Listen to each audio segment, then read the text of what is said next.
सब कहने लगे, अल्लाह की कसम, हमने महसूस किया कि नबी के जिस्म मुबारक से खुशबू फैल रही थी। हम जन्नत की खुशबू महसूस कर रहे थे। सबकी आंखों के आंसू रुक नहीं रहे थे। उसी वक्त एक सहाबी बोले, हम भी रसूलुल्लाह के गौसले मुबारक में शरीक होना चाहते हैं। हजरत उसामा बिन जैद रजी अल्लाहु अन्हु गौसल के लिए पानी लाने लगे। उस वक्त वो कह रहे थे, ए अल्लाह के महबूब रसूल, मेरे माँ बाप आप पर कुर्बान हो। आपकी वफात के बाद हमने ऐसी चीज खो दी है जो अब कभी वापस नहीं आएगी। आज से वही के तमाम दरवाजे बंद हो गए। या रसूलुल्लाह, आज का दिन दुनिया भर के लिए एक बहुत बड़ा गम का पैगाम है। हजरत अली रजी अल्लाहु अन्हु और हजरत अब्बास रजी अल्लाहु अन्हु महबूब रसूल के जिस्म मुबारक को गौसल देने लगे। उस वक्त हजरत अली रजी अल्लाहु अन्हु बेइख्तियार रोने लगे। आंसू उनकी आंखों से जारी हो गए और वो दिल से कहने लगे, या रसूलुल्लाह, मैं आपको कैसे गौसल दूं? आप तो इस दुनिया के सबसे अजीम और पाकीज़ा इंसान थे। या रसूलुल्लाह, आपके जिस्म मुबारक जैसी खुशबू मैंने कभी किसी में महसूस नहीं की। तमाम सहाबा ने इसी तरह मोहम्मद रसूलुल्लाह के जिस्म मुबारक को गौसल दिया।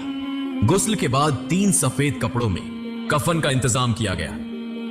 लेकिन रसूलुल्लाह के जिस्म मुबारक को कहां दफन किया जाए, इसी पर सहाबा में इख्तिलाफ पैदा हो गया।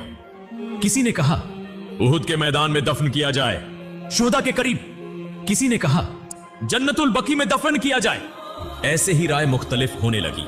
तब हजरत अबू बकर रजी अल्लाहु अन्हु ने फरमाया, मैंने नबी को यह फरमाते सुना है, जिस नबी का जहां इंतकाल हो उसे वहीं दफन किया जाए। मजीद फरमाया, नबी करीम ने यह भी फरमाया कि मुझे ऐसी जगह दफन करना जहां कोई मस्जिद न बन सके। इन बातों की रोशनी में हजरत आयशा रजी अल्लाहु अन्हा के घर में जहां नबी करीम ने विसाल फरमाया, वहीं दफन का इंतजाम किया गया।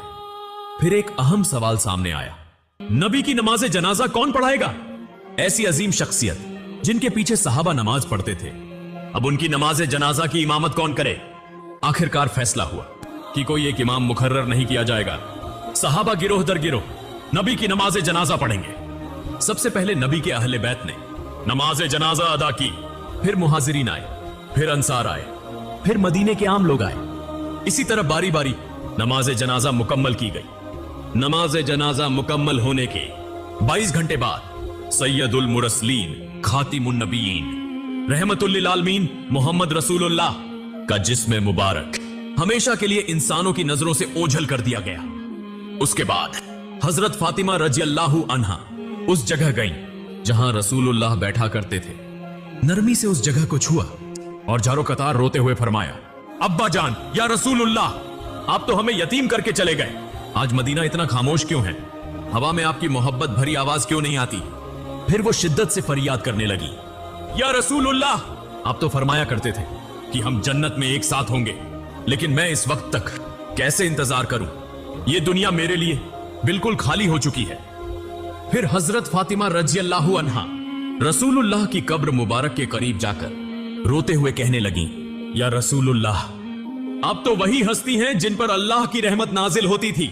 हजरत जिब्रील अलैहिस्सलाम आपके पास वही लेकर आते थे। आज वह वही का दरवाजा बंद हो गया। आज यह मदीना इतना सन्नाटा, इतना खामोश क्यों है? उधर हजरत बिलाल रजी अल्लाहु अन्हु खामोश और गमगीन होकर मस्जिद नबवी में मौजूद थे। उसी वक्त चंद सहाबा उनके पास आए और अर्ज करने लगे, बिलाल, हमारे लिए एक बार अजान दे दो ताकि हम नबी करीम के दिनों को याद कर सकें। तब हजरत बिलाल रजी अल्लाहु अन्हु अजान देने के लिए तैयार हुए।